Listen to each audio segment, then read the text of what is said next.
Welcome to today's Lunch and Learn Playwriting Prompt, everyone. On behalf of the Primary Stages and ESPA family, I welcome you, new and old folks, to this, our lunchtime hour on Wednesday, June 17th. It's 1 p.m. Eastern Standard Time. Today, I am so excited to have playwright and ESPA instructor Caridad Svich with us. Hi, Caridad. Caridad received the 2018 TAN Foundation Award, the 2018 Ellen Stewart Award for Career Achievement in Professional Theater from the Association of Theater in Higher Education. She is a recipient of a 2012 OB for Lifetime Achievement and the 2011 American Theater Critics Association Primus Prize. Among others, she's co-author of 50 Playwrights on Their Craft and editor of Stages of Resistance, Theater and Politics in the Capitalist Scene, and Audience Revolution.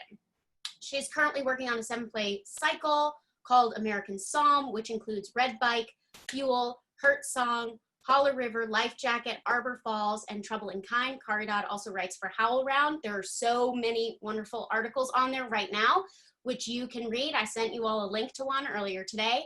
I welcome you and encourage you to read those. There's a great article that talks about some of the process for American Psalm, so definitely check it out. Caridad's writing focuses on human and environmental rights from a Latinx feminist perspective for the most part, though her work also explores deeply the reconfiguration of classic and modern texts, gender fluidity, and porous borders aesthetically and formally. She's also adapted novels to the stage and sustains a parallel career as a theatrical translator, editor, and artivist. I think it's a citizen artist that I came across in her writing, which is also a great term. Caridad's work is often labeled by others as poetic realism or atomized realism. And as a playwright, songwriter, editor, and translator living between many cultures, including inherited ones, the idea of departure has always been not only an actual but metaphorical basis for writing the work for Caridad. So I'm so excited. I'm not gonna lie, I'm like a little nervous because like I was doing so much reading and like I'm turning red. I blush a lot. But I found that in encountering Caridad's writing, she was simultaneously clarifying and naming things that I'd been thinking but didn't have the language for, and also making me think of it in a new way. So it was like something internal that I knew was being better articulated, and I was seeing it in a new way. Anyway, I'm real excited. Welcome all. Welcome, Caridad. Hello, everyone. You're reaching us from New York today, correct? I am.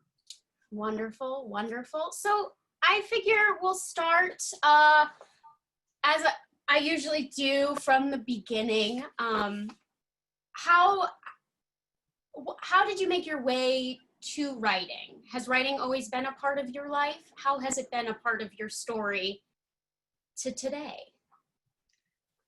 Well, it's a very long story, so I'll try to keep it short because we have limited time. I'll be here talking for ages. I was always writing as a kid, short stories, little things, very much attracted to language on the page and what it can do and its power. I think probably because I think my mom read to me stories before I went to sleep. So I think this idea of like stories sort of being in your ear and then being in your dreams and then somehow the power of that was really attractive to me. And I also liked losing myself in other worlds as a reader. And I wanted to be part of that. I want to create worlds that other people can lose themselves in or be reawakened into, basically, really. And so I just was like, that was like a passion of mine. And then in junior high, my English teacher said I should try writing plays, which had not occurred to me at all, and so it's all her fault. And because I was writing a lot of short stories that had a lot of dialogue in them, so in fact they were mostly driven by dialogue. And so I think that she recognized something that I certainly was not recognizing in myself. I had been attracted to reading plays on my own, but mostly Shakespeare because, famous writer person, and the drunkenness of the language, which is something I was smitten with. But I didn't really think of them as plays, oddly enough. I thought of them as like literature. So I was a little bit confused when she said plays. And so, and my other reference point were musicals. And I thought, well, that's like a whole other thing. And then what is that? So, but I wanted to get an A in the class, and and I was like, I'll write a play. And so I just went to my local library and I asked the librarian where the plays were. And this was in Miami, Florida, and she pointed me to the third floor, and the third floor was indeed full of plays. This was a rather unusual, I think, for a public library, and the entire third floor was like theater, which is really weird. So if you know a lot of public libraries in this country, that's not a common thing. So I think I was like weirdly blessed because I just walked up to the third floor and found myself surrounded with plays and daunted by the proposition that, oh, there are a lot of plays in the world. I must read them. So I just gave myself the task of reading 10 plays a week and taking lots of notes. And I read sort of indiscriminately across generations and translation and time periods and everything. And just took notes on like what all these different writers were doing with the form. And I think that through that process, actually through the reading process, is how I became excited about what a play is and what a play can be. And after taking a ton of notes and feeling overwhelmed, I was trying to figure out, well, I told myself, well, I need to write a play because I promised my professor, not for a grade. I mean, I was really doing it because I wanted to impress her, I think. I should write a play, like I should write a proper play, and so I was a little bit stumped, but what I decided I'd do is I try to find a way to find my kinship. So I think that one of the things that happens when you read other writers is that you find where your tribe is, and you go, oh, I really dig this and how they're looking at the world. Oh, and this other person seems to be working maybe in a similar vein. You start to find your allegiances as a writer. And so I was finding that. And so that was like a really hopeful sign. And then on a technical level, I was trying to figure out how to write something that felt immediate and felt kind of had heat behind it. And I know this may not be a popular thing to say at the moment, given all the flack he gets and for many reasons. But I do remember reading American Buffalo by David Mamet and being absolutely on fire. Like it was like, to me, like one of the sexiest things I'd read. Like it was like the language is so hot, it's so dirty in a great way. I loved all the cursing in it. It was artful cursing, it was poetic cursing, and it also felt like deeply melancholy and mournful. That play is about masculinity and it's about these broken men, and so I just kind of dove into that world. And I think in that early part of his career, kind of a jazz to his writing. The syncopation of it, is the rhythmic energy of it is so infectious. And I was like smitten. And I thought, that's what I want to do. And so I wrote a play and it was like 40 pages. So I got to end the play, which I think is really important. And it's totally like Mamet derived, like it's totally me doing Mamet. But it was like a gateway. It was like freedom. You know what I mean? And I think that I liked kind of testing myself in that way. I wrote it, put it in a drawer, didn't look at it for 2 weeks, and then looked at it and realized it was terrible. But I think what happened through all that process that I realized I loved acting, and so I started taking acting classes. And I think that was probably one of the best things I did as a writer, because I think that even as somebody who was like, not really even thinking of themselves as a playwright, but I think that you understanding how do you embody text and actually encountering text teaches you a lot about what makes a script alive. And when a script is actually not alive, and as an actor, you have to really work super hard to figure out how are you going to make that thing alive, So it was like a great sort of turning point. And I think all through like high school and college, I was thinking that I'd be an actor, and I kept sort of writing on the side. And then the second year of college, I, write, and so there was like nonstop, boom, boom, boom, boom, boom, to grad school, and then to working with Irene Fornes, and then like everything else. So that's the short version. I just love the image of young Caridad encountering the third floor, like, selection of plays, which, like, you know, in this whole COVID reality, I've been like, oh, I miss the theater, but now I'm like, oh, I miss the library. Yeah, for real. It's so interesting to hear you talk about encountering, your first encountering of a play was on the page. I feel like a lot of folks' way into the theater is like, I saw this play, and then the, like, event of the theater was the thing that got me roped in. So I'm just, I don't know. It's just interesting to note that your first encounter was on the page, yes? Yeah, I mean, I think I think a couple of musicals. I lived in Miami at the time, and so there wasn't like a lot of theater going on. No offense, Miami, but you know. But there was like touring productions that came through, and my parents loved the arts, and so we went to see things, you know. So, but that felt to me like foreign territory in a weird way. Like I was like, I don't know, those things happen and they come through town, you know. So it wasn't like I'd walk up to my local theater and like hang out, right? So they felt like really inaccessible in a way, as something that you would do in your life.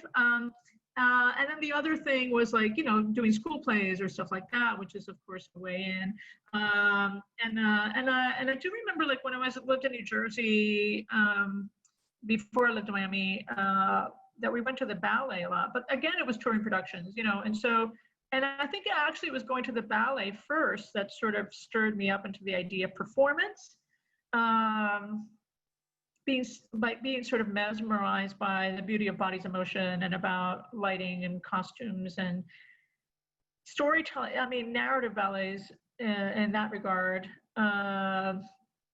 being sort of enamored of that form. So I think that it was like the ballet and literature, you know what I mean? And so I think those things, actually being smitten with the idea of performance from a physical angle, I also think is really super important, because if you're a playwright, you're dealing with bodies in motion, even if they're not moving, like in a Beckett play. Totally. And just because I love Shakespeare, my question for you is, do you now think of him as plays, or do you still see his writing as literature? Oh no, totally plays. I mean, you know, it's an incredibly practical writer, right? Like, you know, he had to keep people fed and that company going, and he was just cranking out material and speaking to everyone in the room. I think that's one of the incredible things about his plays, although I have all sorts of issues with the canon. What I will say is that he didn't think of himself as canonical, you know, so I think we have to think of them as new plays that he was writing, and he was just making do. And I think those plays, a lot of them are insane. Like they would never get through a literary office now, which I think is incredibly inspiring, actually.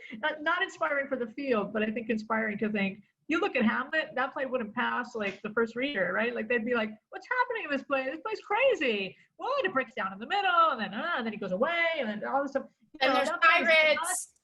Yeah, the pirates, like it's nuts. That play's crazy dramaturgically, but it totally works, right? So I just think that there's lessons to be learned from how we perhaps perceive a Shakespeare person, and maybe misperceive them. I agree. Yes to that. Okay. So I don't know how many folks on the line got a chance to read the article that I sent around today. But I do have to preface this by saying I will probably ask questions in response to that article. You used in that article specifically, so the article, for those who haven't read it, it talks about the reality we are in right now and how it magnifies, and Caridad, you can definitely say this in a more eloquent way, but how it magnifies some of the issues within the system of theater making as it stands, and really accentuates the have-littles and have-lots, which I think is from another article you wrote. Anyway, you use this word interpandemic.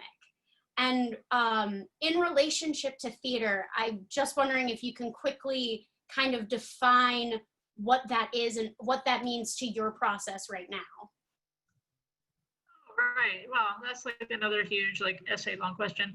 Sorry. So, oh, it's totally cool. So what I will say is that the word interpandemic came to me from scholar Alan Reed, R-E-A-D, and his book, The Dark Theater, which just got published by Routledge. Alan is a unofficial mentor of mine, and reads all my work, and is someone I admire immensely, a deep, deep thinker about theater. And is also someone who's evolved his thinking about theater over time. So he's famous for a book called Theater in Everyday Life.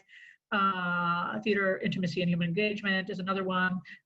Most recently, Theater in the Expanded Field was a book he wrote before The Dark Theater. And the word interpandemic is in that book, talking about how we can think about how it's false to think that pandemics go away, that they just kind of close a chapter and then you move on, but actually that there are constant pandemics occurring. So, illness-born pandemics, societal pandemic, that we're always actually interpandemic. And the fact that more we think about the fact that we're always in the middle of one makes us acknowledge prior struggles, prior suffering in terms of illness, and continual sufferings and struggles. And it's a term that I called him up when I was reading the book, and I was like, Alan, this word, I love this word. Can I steal this word from my article? And he was like, yes, please, go ahead. And so I was thinking a lot about this idea of entrances and exits, and about how we sometimes, plays, if we think about plays, we think of them like, somebody enters and it's the exit and the exit and then the end. And it's over. And I think that one of the interesting things, if you're thinking interpandemically, is to think that actually, yes, there are maybe entrances and exits of events, huge life-changing events or smaller events, but actually they're in a continuum. So if you think of it historically, they're in a continuum of history. And so it's a word that I've kind of decided to take up, inspired by Alan, and think about it in terms of how we can look at that we're actually have been interpandemic in the theater field for a long time, in terms of the relationship to, especially inequity, who has access to the theater on a physical level, on a fiscal level, both in the industry, outside of the industry as an audience, but it's also being in the industry, by the way, and who is in management positions, and how are they being held accounted to their management positions, how much are they making, and is that filtering across the whole staff and admin, if there's admin, or is one person taking all of the pie and everybody's like, fending for themselves? How many people are not being paid, and why?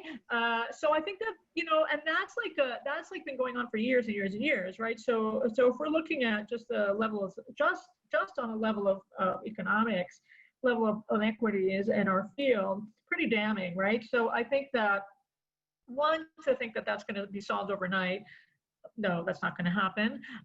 Two, I think that one of the things that is happening right now, it feels like, I was just talking to someone today about this, was like, unfortunately, because of the way funding structures are built and institutions are sort of created,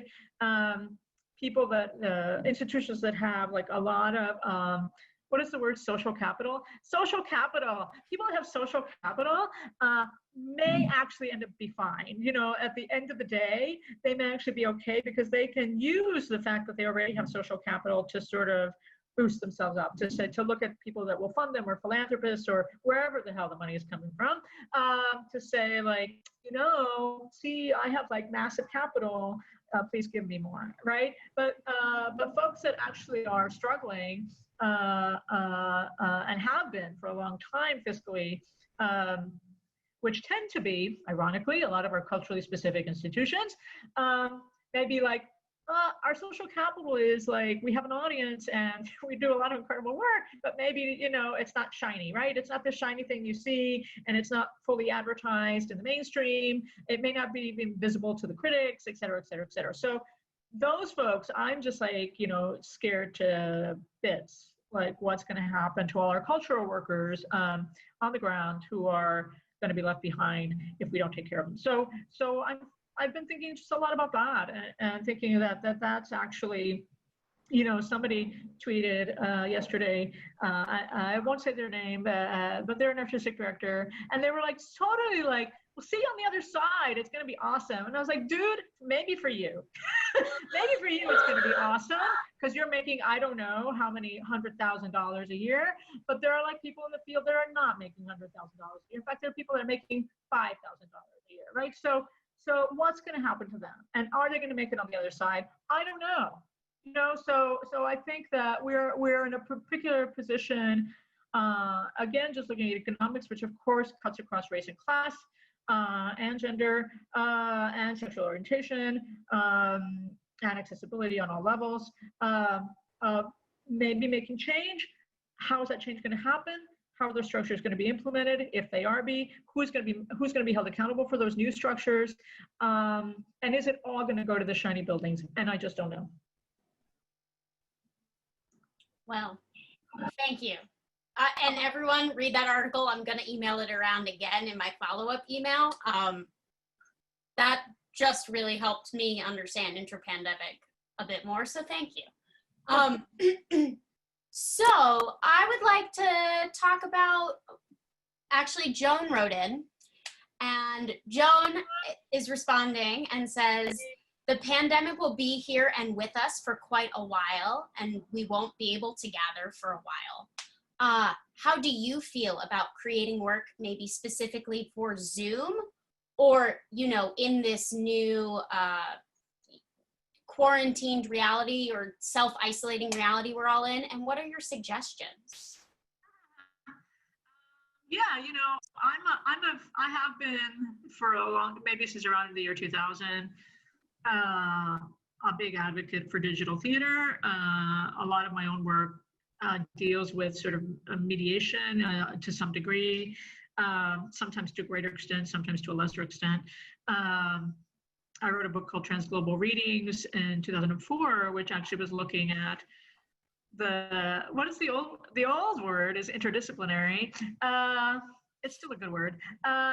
Looking at how people sort of work through and across disciplines, right? So, and a big fan of Boslander, who coined the term liveness, but has also been working a lot in digital media for a long time. And a lot of artists who have been doing this kind of work immersively, but also in mediated spaces. I'm also on the editorial board of Global Performance Studies, which actually exists only virtually. And so yeah, it's something that's been on my mind for a great deal. So the idea that there's digital work is not new. I think how we're treating the Zoom stage, I think, is really interesting. I think that it's making people rethink stuff that we've been, maybe, I think as a field, taken for granted around presence and around acting, and about what do we see when we look at something. I think that it's forcing some people to rethink just the metrics of how we've worked. So I think that's super exciting. I've seen some amazing work in the last 3 months that's been created specifically for this environment. But there's also work that's happening interactively. Again, ironically, I can't believe I'm going to say this, but anyway, the Geffen Playhouse, of all places, the Geffen Playhouse, not known exactly for their avant-garde sort of leanings, has a piece called The Present, which is a magician, Hector Guimaraes. And what I love about that piece, the piece is like super fascinating, but also, if you like magic, but also it has you get a little box in the mail. Like, it has this thing of like involving the audience in a very interesting way. Like, you get a present, you actually do get a present in the mail. You're told not to open it. You sort of stare at it before you see the show. You're like, oh my God, but I really want to open it, but I can't, but I'm told not to. So it creates an idea of expectation. It involves the audience. There's an interactive component to the show. Yeah, and he's not the only one doing that. There's a lot of people that are sort of doing this work with like chat rooms and kind of involving the audience. So I just think it's an exciting space, and I think that yes, of course, liveness, yes, and being in the room together, yes, yes, yes. But if we can't, I think that I think that what I find frustrating is when people say, well, we just stop and like wait. And I'm like, what? Like, that's crazy. We're all creative people. And I think the idea that we're just going to stop being creating because like, oh my God, someone I won't name who told me, someone I won't name in a high position in the theater was like, I'm just going to wait till the spring and then I'll see what up. And I'm like, really? Really? You're going to do that? Like, that seems to me insane, but they also like, if that's what you need to do, totally cool, right? Like if you just can't, go away, come back, whatever you need to do, I'm fine with. I just think in terms of the field, and if we can find sort of models where people can make $5 somewhere, I think let's do them. You know what I mean? Because a lot of people are hurting, and also I think the creative stuff engenders spaces for joy. There's spaces, shared spaces for joy, as well as shared spaces for dealing with a lot of trauma, which we're dealing with on multiple levels right now and have been for a long time. So in terms of social injustice, so I think that I'm all for exploring the realm and finding new ways of thinking and seeing, because that's actually our job as artists anyway.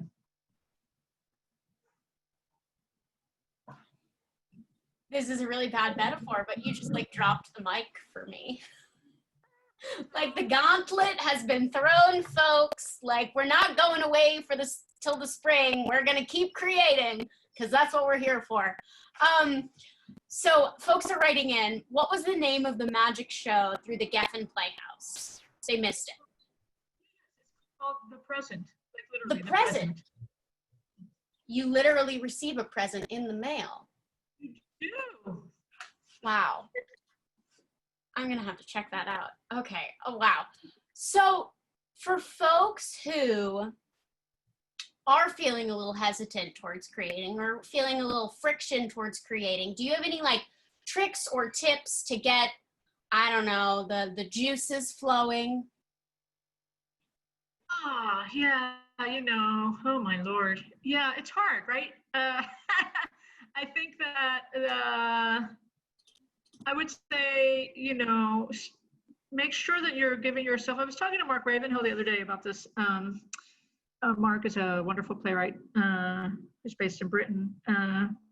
And because I was asking him about writing during quarantine, and I would say, how are you doing it? And he's like, first of all, he feels incredibly inspired. He says, like, suddenly I have all this time and I can just dream about all sorts of things. So he's taking a lot of notes. But also, he says, give yourself a really clear task every day. So if that's like 30 minutes, 200 words a day, if you do that, you'll probably have a full-length play by the end of the year, and maybe a rewrite of that play. And that feels like a small thing, right? That feels like 200 words. I can do that, right? Like, it's not a daunting thing. I tend to work with a 1,000 word a day limit or a 500 to 750 word a day limit when I'm working on a play. Overall, I like to get to end a play really quickly as a writer. So I think for me, it's like concrete tasks, timed tasks. I think actually giving yourself like I do the laundry and I do this and I do that, like whatever you're doing during the day, but make sure that you're very specific about, during this time, I am writing and I am writing person. Because I think that one of the things I love that Mark said to me was like, you have to protect your identity and integrity as a writer and your right to write, right?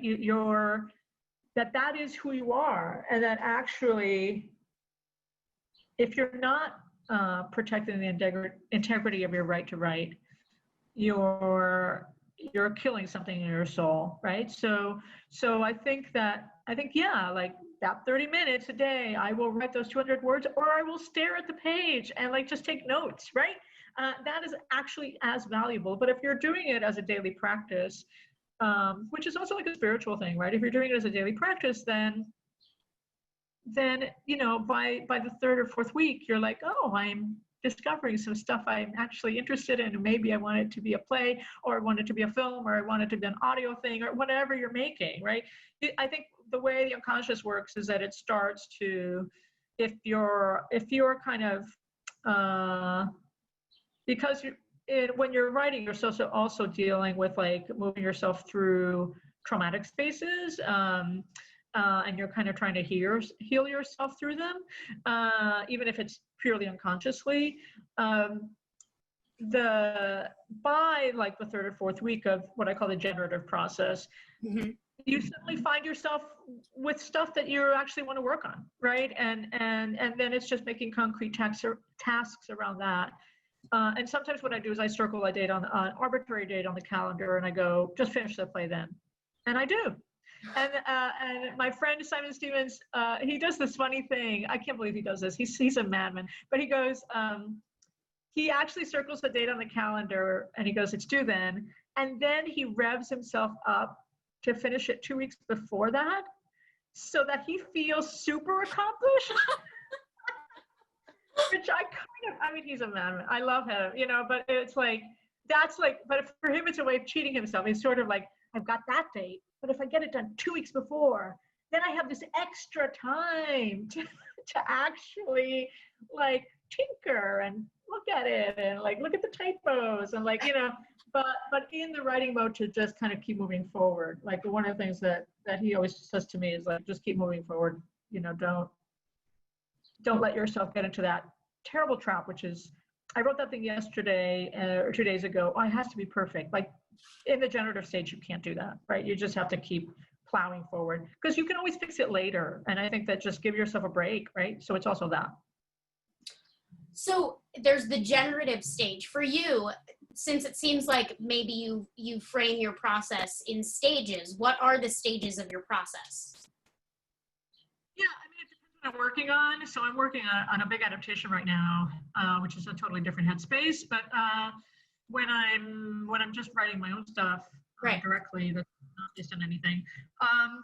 Yeah, I mean, I tend to work really fast. So I alight on an idea, like the play that I just wrote, for example, 2 weeks ago. I had been kind of circling around the idea for it for a while. And I wrote like 3 short sketches, basically, like doing a charcoal drawing, like 3 short sketches of kind of just examining that idea, like a couple of characters, a couple of situations. I just wanted to test it out. And I was actually trying to find the container for it, like what's actually the form that it lives in, how does it live, what kind of shape is it, what is the tone of it, and what is the style that it might live in. Sometimes working through genre helps you, genre tropes, if that's of use. So I wrote like 3 different like mini versions, none of which I was really happy with. But it was actually really helpful because as I was doing that, I suddenly found in the middle of writing one of those, the key. And I was like, now I know exactly what it is. And actually ironically with that process, I went back to like the first sketch that I wrote after writing 3 and thinking that the third one was going to be the thing, but actually I went back to the first one, which initially I was rejecting, like something in my body was like, no. And then I went back and just after, I think distance also helps you, right? So if you give yourself some distance, critical distance from the work, I went back to it and I looked at it and I was like, oh, I totally love this world. Like, what is this world? Like, and I think that it has to be something that captivates you. It has to be something that you want to be surprised by, right? So, and I suddenly was feeling really surprised by whatever this thing was. And then I was like, I want to figure out what this is, right? So part of the task is creative problem solving. You want to figure something out and you want to find a solution to it.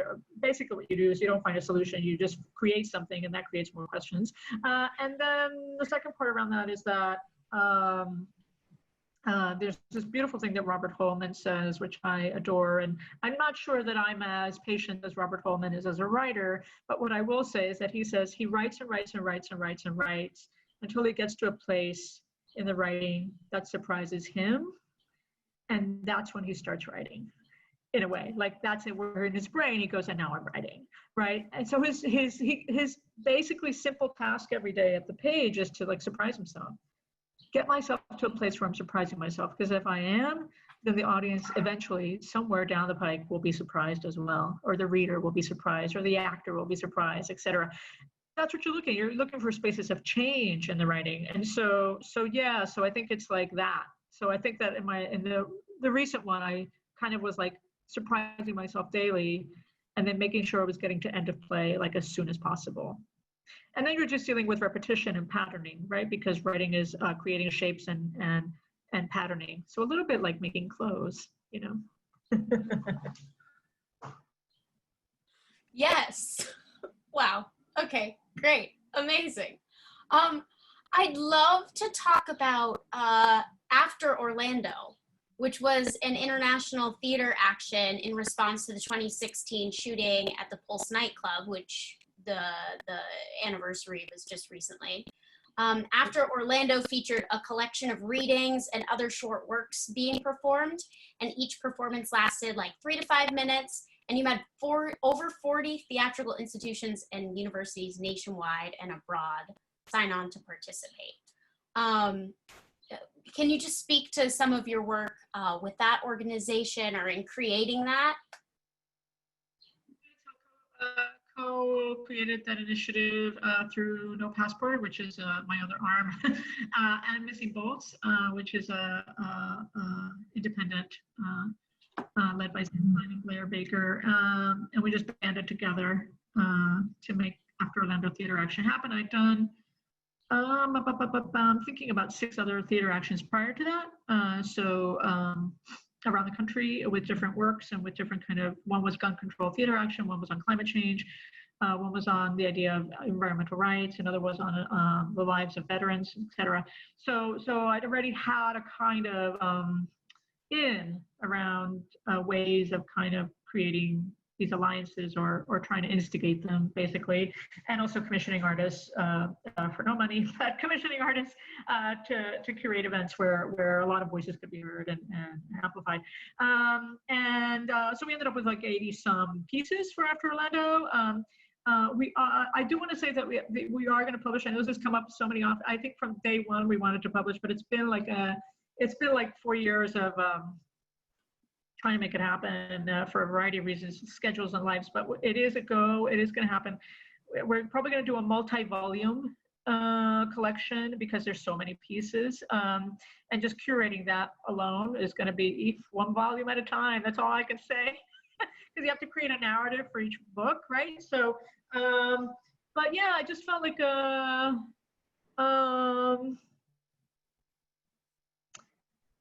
it dovetails with so much of my own work as a writer and also as an artivist. I felt like an opportunity to speak to several things. I mean, that tragedy sort of converged around gun violence, terrorism, if you want to think of it that way, and I do, and LGBTQ rights, and Black and brown bodies being violated and murdered. The convergence of that tragedy is really, it's just mind-boggling, and yeah, it just felt like an opportunity to speak immediately. When you're making rapid response theater, you're speaking sort of immediately to the pain and trauma that's happening in the moment. And I think there's something kind of, and this may seem like a strange word to use, but beautiful about being able to articulate in that moment something that feels very raw, and allowing other people to share in a very raw experience together. I mean, I went down to Orlando as part of Orlando Shakespeare Festival that did a whole evening of works from the After Orlando Theater Collection, in the room with people that had lost friends, and you know what I mean? And that's just, and feeling like you're creating or trying to make space. You're trying to make space for healing, really, basically. And even a little bit, and community and solidarity, and honoring people's lives that have been lost, and honoring families that have survivors of tragedies. So, and I think that's something that art can do really well. And also there's something around that writing, like every time I look at that collection, but also like the Gun Control Theater collection, in which we published just 24 gun control plays. That I look back at it and like it puts me back at that moment. So I think that there's something around rapid response work that actually serves a historical record, I think, in that it's writing in the moment, not necessarily verbatim, although some of the pieces were drawn from, interviews and stuff, but where you're just kind of in that historical time. And so I think there's something terrific about out of tragedy that you can record the moment, just as people are recording the moment now through both Rona and the Black Lives Matter movement. And I think the word beautiful does describe that kind of work. It's work of the soul, and yes. For those who may be encountering the terms of theater action and artivist for the first time today, would you mind just breaking those down for us a little bit? I just there's theater, and then there's like theater action, right? So it's like you're trying to do work that has some sort of efficacy around it, either through law or through social change. Because sometimes you can make a piece and the efficacy may be different. It may be around, I just want people to look at the world differently today and maybe fold their laundry better or whatever. You know what I mean? Like, you can make a play that doesn't actually speak to societal structures overtly, right? So yeah, and so I think that when you're doing artivist work, I think the core of it tends to be, at least from my definition of it, has to do with you're trying to affect change in the moment, or you're trying to affect change in the moment towards a long term, with hopefully some concrete goals in mind. I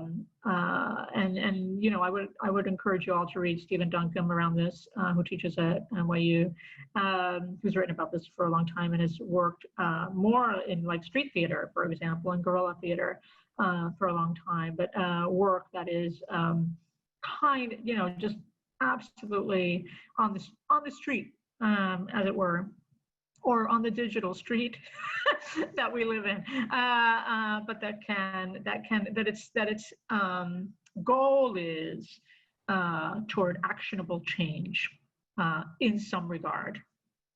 Actionable change in some regard. I'm writing it down.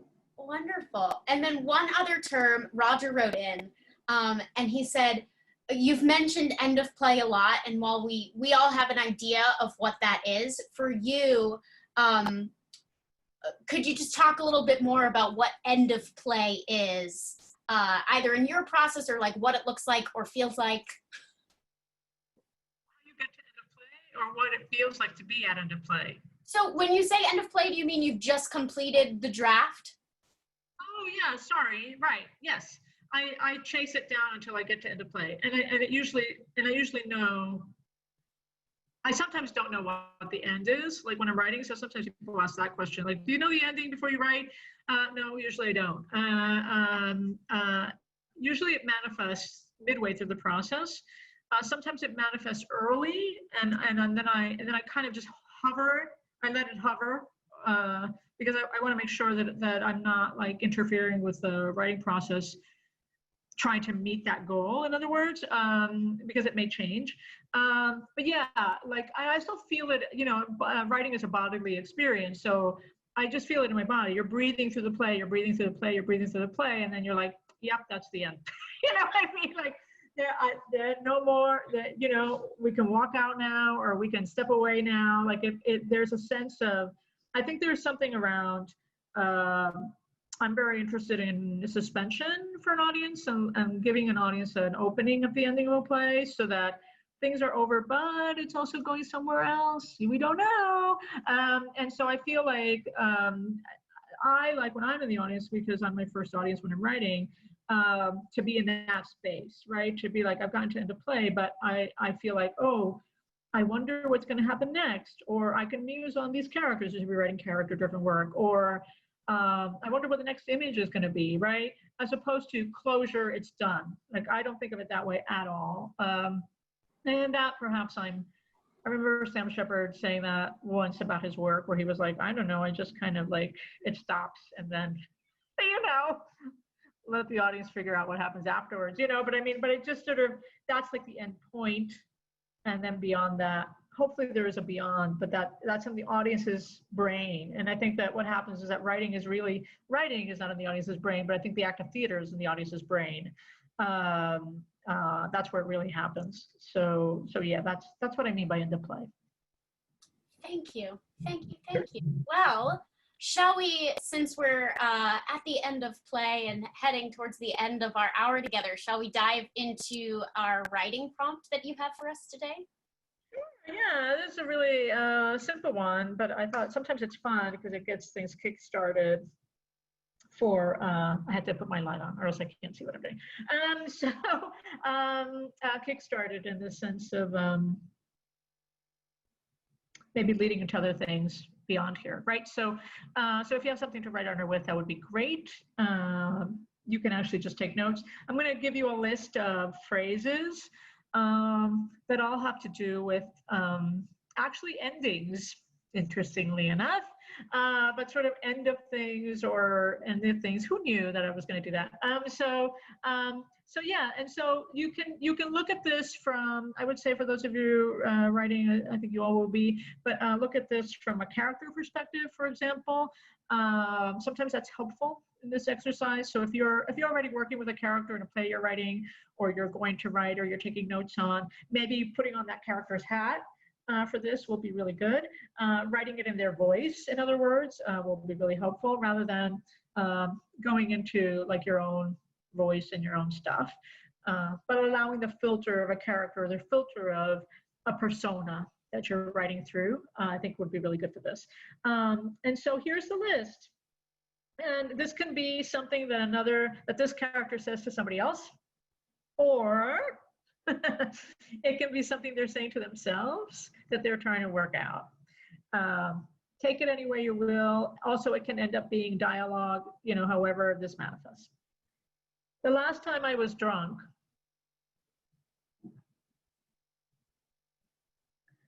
The last time I was angry.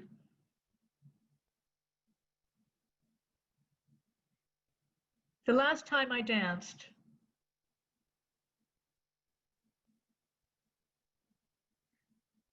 The last time I was scared.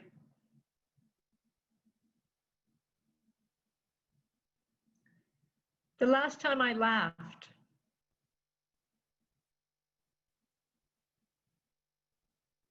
The last song I listened to, like really listened to, and not in the background.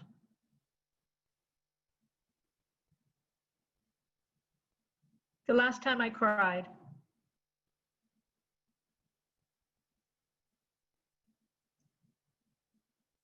The last book I read, really read, didn't just skim.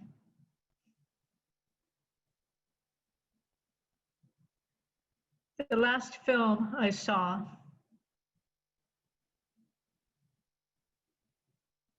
And what it did to me. And as an addendum to this list, two things.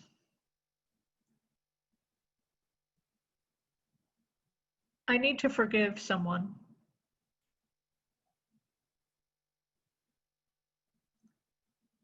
If I could clean up one mess, it would be. And that's it.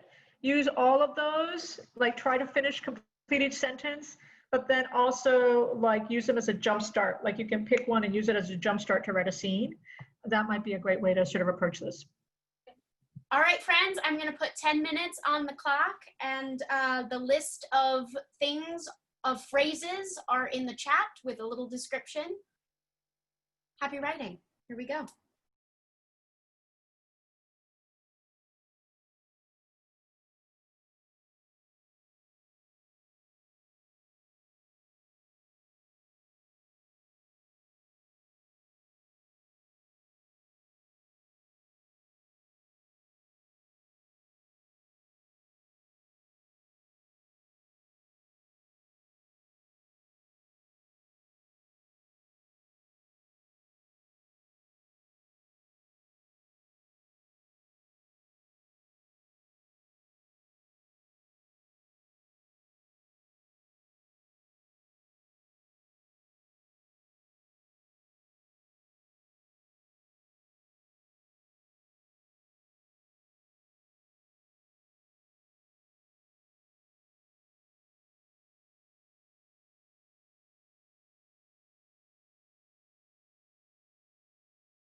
That is our time. That's 10 minutes.